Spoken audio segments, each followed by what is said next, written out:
नमस्कार, 10 कदम के साथ हाजिर हूं मैं अनुपम। बड़ी खबर आ रही है इस वक्त। लखनऊ में एसपी सरकार में पूर्व राज्य मंत्री रहे मोहम्मद इकबाल और उनके पिता अजमत अली की मुश्किलें बढ़ेंगी। मड़ियाव पुलिस ने मोहम्मद इकबाल और अजमत अली की शीट खोली है। इनके खिलाफ गैंगस्टर एक्ट में भी दोनों पर कार्रवाई हो चुकी है। काली कमाई से करोड़ों की संपत्ति जुटाने का आरोप है। एसपी सरकार में दर्जा प्राप्त राज्य मंत्री थे मोहम्मद इकबाल। और बातचीत करने के लिए ऋषभ मणि त्रिपाठी हमारे संवाददाता हमारे साथ फोन लाइन पर जुड़ रहे हैं। ऋषभ, क्या जानकारी मिल पा रही है और किस तरह से आने वाले वक्त में इनकी मुश्किलें बढ़ने वाली हैं? अनुपम, देखिए, गैंगस्टर एक्ट के तहत जो पूर्व दर्जा प्राप्त मंत्री हैं मोहम्मद इकबाल, उनके पिता अजमत अली, यहाँ पे कैरियर इंस्टीट्यूट है, उनके मेडिकल कॉलेजेस हैं, डेंटल कॉलेजेस हैं, कॉन्वेंट कॉलेजेस हैं, उन सबको अटैच किया जा चुका है 14(1) के तहत। अब इसके बाद इन पर निगरानी रखने के लिए इनके ये कार्रवाई की गई है। इनकी हिस्ट्री शीट खोल दी गई। जिसकी भी हिस्ट्री शीट खुलती है उसको थाने में आकर अपनी हाजिरी दर्ज करवानी होती है। शहर छोड़ने से पहले पुलिस को बताना पड़ता है। तो कुल मिला के आप ये मान के चलिए कि अब अजमत अली और मोहम्मद इकबाल दोनों मड़ियाव पुलिस की सख्त निगरानी में रहेंगे। अनुपम, ऋषभ, बहुत बहुत शुक्रिया आपका। आप नजर बना के रखिए, आगे भी हम आपसे अपडेट लेते रहेंगे। और अब देश का कोरोना अपडेट आ गया। 24 घंटे में 45,352 नए केस सामने आए हैं। 34,791 मरीज ठीक हुए हैं। 24 घंटे में 366 मरीजों की मौत हुई है। कुल एक्टिव केस 3,99,778 हैं। Recovery rate 97.45%।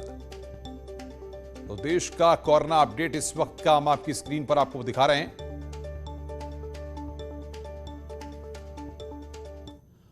वायरल संक्रमण से कानपुर में पिछले एक हफ्ते में 14 मरीजों की मौत हो चुकी है। मरने वालों में कई नवजात भी शामिल हैं। एलिट अस्पताल की अगर बात की जाए तो यहां पर सभी 122 बेड फुल हैं। यहां तक कि एक बेड पर 2 से 3 मरीजों का इलाज हो रहा है।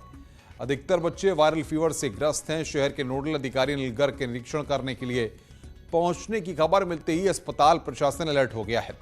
आनन फानन में बाल रोग विभाग से बच्चों को पीआईयू में शिफ्ट किया जा रहा है। लेकिन लापरवाही का आलम यह है कि कुछ मरीजों और तीमारदारों के साथ वार्ड बॉय तो हैं, लेकिन कुछ के साथ वो भी अपने हैं नहीं है। परिजन अपने मासूम बच्चों को लेकर पीआईयू तक भागते नजर आए। न्यूज 18 के कैमरे में ऐसे ही एक तस्वीर कैद हुई। इसमें वार्ड बॉय एक बेड पर 3-3 मासूमों को ले जाता दिखा है। और बातचीत करने के लिए अमित गंजू हमारे संवाददाता कानपुर से हमारे साथ सीधे फोन लाइन पर जुड़ रहे हैं।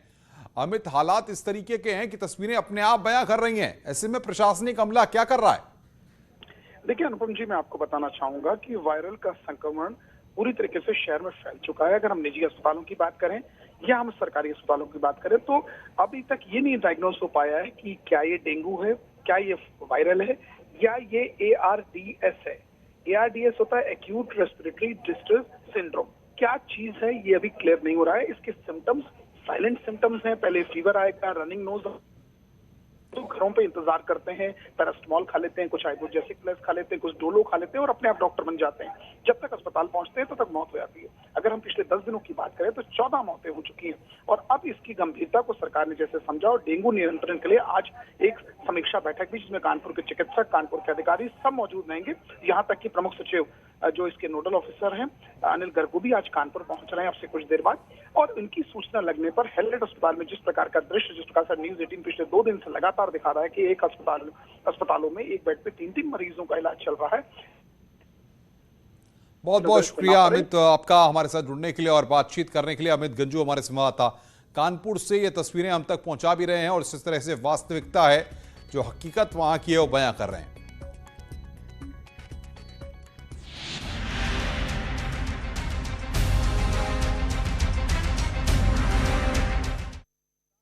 बाढ़ग्रस्त इलाकों के दौरे पर आज मुख्यमंत्री योगी आदित्यनाथ रहेंगे। बहराइच, गोंडा, बलरामपुर का मुख्यमंत्री दौरा करेंगे।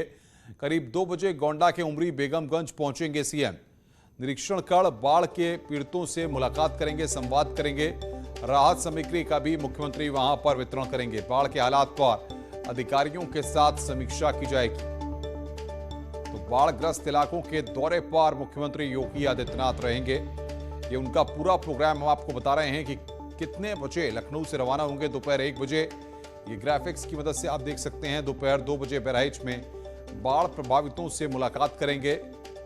दोपहर 2:50 पर बहराइच बाढ़ का हवाई सर्वेक्षण करेंगे और बहराइच से गोंडा के लिए रवाना होंगे दोपहर 3 बजे।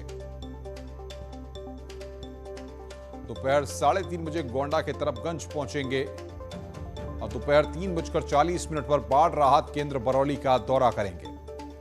शाम 4:30 बजे गोंडा में बाढ़ का हवाई सर्वेक्षण मुख्यमंत्री के द्वारा किया जाएगा और उसके बाद 4:40 पर बलरामपुर के लिए रवाना हो जाएंगे। प्रदेश के कई इलाकों खासतौर से पूर्वांचल में भीषण बाढ़ से इस वक्त आम जनजीवन अस्त व्यस्त है। गोरखपुर में बाढ़ की स्थिति बेहद गंभीर बनी हुई है। गोरखपुर से होकर गुजरने वाली सभी नदियां उफान पर हैं। राप्ती और रोहिणी नदी कहर बरपा रही है। यहां 200 से अधिक गांव बाढ़ से प्रभावित हैं। उधर नेपाल से छोड़े गए पानी के चलते सिद्धार्थनगर जिले के कई गांव जलमग्न हैं। हापुड़ में गंगा के पानी से गढ़मुक्तेश्वर के खादर इलाके के लोगों की मुसीबतें बढ़ गई हैं। कई गांवों का शहर से संपर्क कट गया है और गांव के चारों तरफ पानी ही पानी नजर आ रहा है।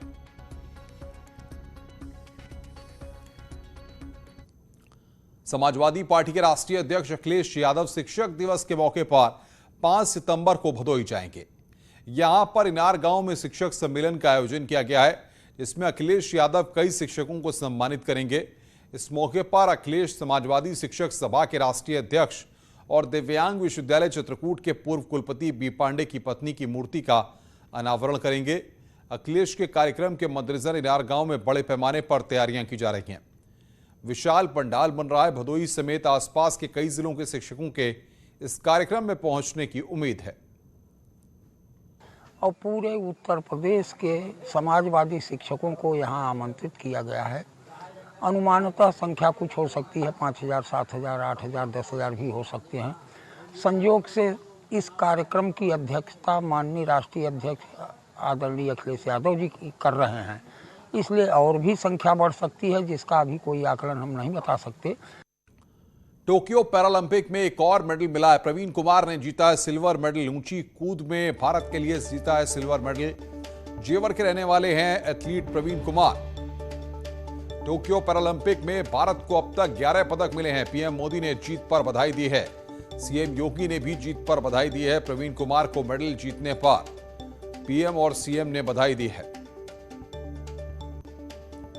प्रवीण कुमार की जीत पर पीएम मोदी ने ट्वीट किया, पैरालंपिक में रजत पदक जीतने वाले प्रवीण कुमार पर गर्व है। यह पदक उनकी कड़ी मेहनत और अद्वितीय समर्पण का परिणाम है। उनके भविष्य के लिए शुभकामनाएं।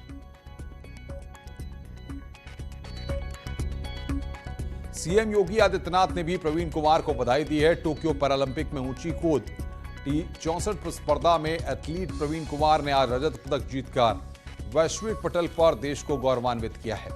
ये पदक उनके कठोर परिश्रम, लगन और धैर्य का सुफल है। कामना है कि उनकी सफलता का ये क्रम अविराम चलता रहे। जय हिंद।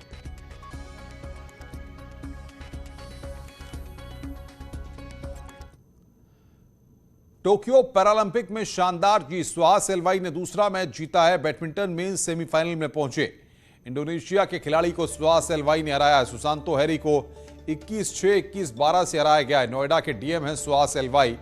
तरुण डिलन भी सेमीफाइनल में पहुंचे हैं। आज की होगा सेमीफाइनल मैच। दोपहर में होगा सेमीफाइनल मैच। ये जानकारी यहां पर आ रही है। टोक्यो पैरालंपिक में शानदार जीत हासिल की है। नोएडा के जिलाधिकारी हैं सुहास एलवाई और टोक्यो पैरालंपिक में ये दूसरी जीत उनकी है अभी फिलहाल, और आज ही सेमीफाइनल मैच होना है।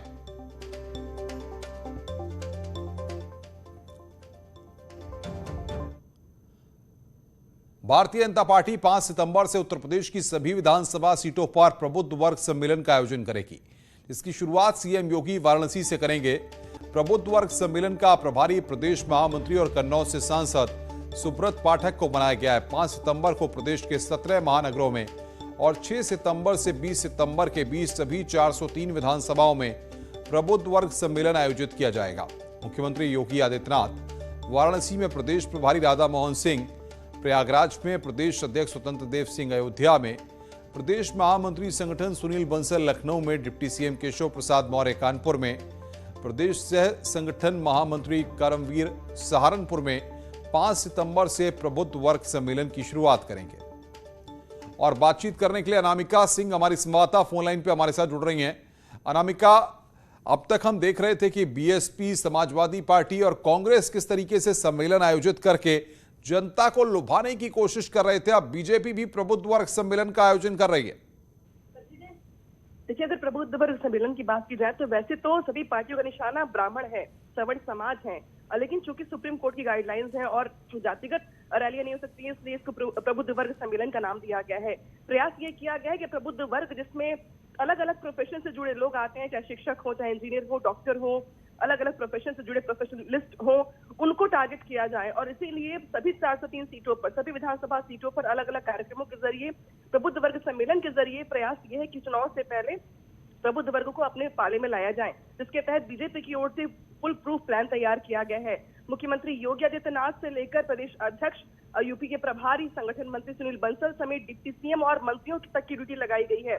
कई केंद्रीय मंत्री और सांसद भी ऐसे हैं जो यूपी के अलग अलग जगहों पे जाके प्रबुद्ध वर्ग सम्मेलन में शामिल होंगे। सरकार ने क्या काम किया है अलग अलग वर्गों के लिए, उनके बारे में बताएंगे और 2022 के चुनाव से पहले पार्टी के पक्ष में माहौल बनाएंगे। और इसी कड़ी में जो कार्यक्रम तय किए गए हैं, उसके तहत मुख्यमंत्री योगी आदित्यनाथ काशी में मौजूद रहेंगे, केशव मौर्य कानपुर में रहेंगे, प्रदेश अध्यक्ष अयोध्या में, और जो प्रभारी है राधा मोहन सिंह, वो प्रयागराज में मौजूद रहेंगे। सुनील बंसल को लखनऊ का जिम्मा दिया गया है। तो बड़े जो दिग्गज नेता हैं, चाहे सरकार के मुख्यमंत्री हो, डिप्टी सीएम हो या संगठन के पदाधिकारी हो, सभी को प्रदेश के अलग अलग हिस्सों में जाकर, जिलों में जाकर प्रबुद्ध वर्ग सम्मेलन को संबोधित करना है और ये बताना है कि सरकार ने प्रबुद्ध वर्ग के लिए या अलग अलग प्रोफेशन से जुड़े लोगों के लिए क्या कामकाज किए हैं। और ब्राह्मणों की नाराजगी, जहां तक लोग जिक्र करते हुए आरोप लगा रहे हैं बसपा की ओर से, समाजवादी पार्टी की ओर से, तो उसको काउंटर करना भी जिम्मेदारी होगी बीजेपी के नेताओं की, जो प्रबुद्ध वर्ग सम्मेलन के जरिए बताएंगे कि ब्राह्मणों के लिए, खासतौर पर सवर्ण समाज के लिए सरकार की ओर से क्या काम किए गए हैं। बिल्कुल अनामिका, आप नजर बना के रखिए, आगे भी हम आपसे अपडेट लेते रहेंगे। अनामिका सिंह हमारी संवाददाता इस वक्त की बड़ी खबर पर हमें अपडेट दे रही थी। खबरें और भी हैं, फिलहाल रुक रहे हैं एक ब्रेक के लिए, ब्रेक के बाद जल्द हाजिर होते हैं।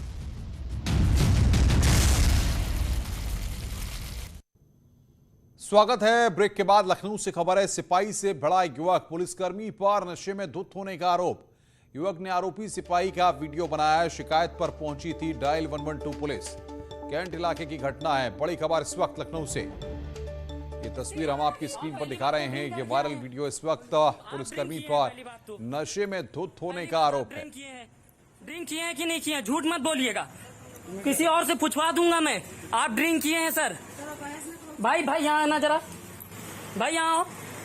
भाई ये ड्रिंक किए हैं कि नहीं किए हैं? भाई एक मिनट आओ जरा, भाई एक मिनट आओ। अभी रुक जाइए, अभी पता चल जाएगा। भाई एक मिनट आओ यहाँ, अभी पता चल जाएगा। ये वीडियो बना ले। भाई ये ड्रिंक किया कि नहीं किया, देखना जरा भाई। ड्रिंक किया कि नहीं किया? एक मिनट, महक सुनिए इनकी। आप मास्क हटाइए, आप खुद हटाइए, मैंने आप हटाइए। ड्रिंक नहीं किए हैं तो आप हटाइए ना मास्क। क्या कह रहे हैं? अरे वो ले जा रहे हैं, जबरदस्ती पकड़े लिए जा रहे हैं। क्या कह रहे हैं? चलो साथ में। जी जबरदस्ती पकड़े लिए जा रहे हैं, जबरदस्ती पकड़ के। थाने मेरे पापा बैठे हुए हैं, मैं भी थाने जाके बैठ जाऊँ इसलिए जबरदस्ती। रिपोर्ट लिखाने भी मेरे बाप गए हैं और पकड़ भी वहीं जाऊंगा। इसलिए जबरदस्ती का धांधली की। बदायूं में शराब के नशे में धुत दो गुटों के बीच में मारपीट हुई है। बताया जा रहा है कि पहले किसी बात पर नशेड़ियों की आपस में कहासुनी हुई, देखते ही देखते विवाद बढ़ गया और दोनों गुट लामबंद होकर आमने सामने आ गए। इस दौरान दोनों गुटों के बीच जमकर ईंट पत्थर चले हैं। काफी देर तक पथराव होता रहा, इससे इलाके में अफरा तफरी मच गई। मामले की जानकारी मिलने पर पुलिस मौके पर पहुंची, लेकिन तब तक सभी वहां से भाग निकले। देर तक पुलिस ने इन हमलावरों की तलाश कर रही थी। पुलिस ने इस मामले में कुछ लोगों को हिरासत में लिया है।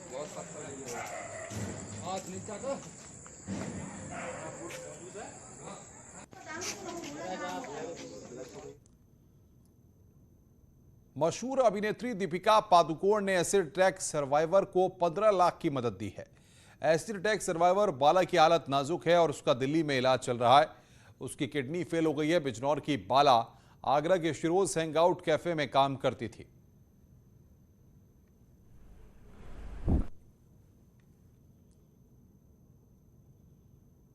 खबरों का सिलसिला लगातार जारी है। फिलहाल इस बुलेटिन में इतना।